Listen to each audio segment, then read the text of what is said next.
dhaloonni amma jiru seenaa itti fufsiisaa jira moo hin jiru jettee yaadda? Nabaanii siin jedhamtu kitaaba gurguruu malee kitaaba maalii barreessiteeru gaafa barreessu immoo namni jalqaba makiinaa kaafatee deemee bitate isa ture. Amma ilmaan fudhatameera, gootonni dhumeera, mootiin du'eera, ilmaan gabrummaaf fudhatameera.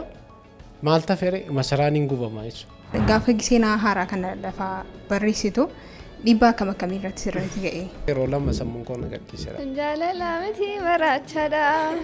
Iddoo tokkotti naannoo bakkee Ganjii jedhamutti nama 6,000 ol ture.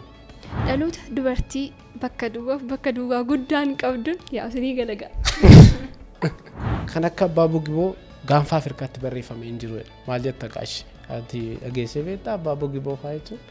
Kaayyoon barreesseef galmannaaf geera jettee yaadda? Aggaaroo odeeman alanaalaa jedhu. Isa kan Jimmaa geessanii aggaarotti galchanii. Fidanii asiin galchanii. Baandii sana gibee jechuun uummatuma Jimmaa jechuudha. Baay'ee isa dhugaa. Sababa maalirraa garuu amma kan isaan badan kan isaan dhokatanii hafan? Dhaloonni si balleessa. Naabaniin artistoota irratti koomii baay'ee qabaa jedhamee yaadama.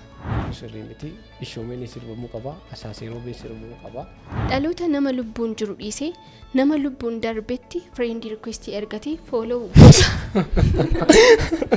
Saayikoo itti surreessi akkana godhattee deemtee saayikoo hojii beektu.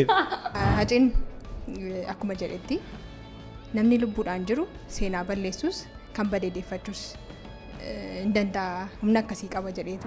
Maaliin jedhee? Kitaaba kee keessatti kan barreessite waa'ee obbo Alamaayyoo Atumsaa namoota hedduudhaan wal mormaa jirra Jimma keessatti miti kan dhalatanii jedhe. Seenaa gootota shanan gibee keessatti goottotan maqaan isaanii 60 ol ta'an kaastii keessatti barreessiteetta. Kamittiin argachuu dandeessa? Waanuma salphaa fudhatamee pel jedhamu kanatu odeeffama malee iccitiin bilillee sabboonummaasiiti. Malee miidhagina isii miti. Namoonni baay'een bililleen gurguramteetti jedhu. Ati hin gurguramne jechaa jirta. Amma gara kana dhufte tokkotu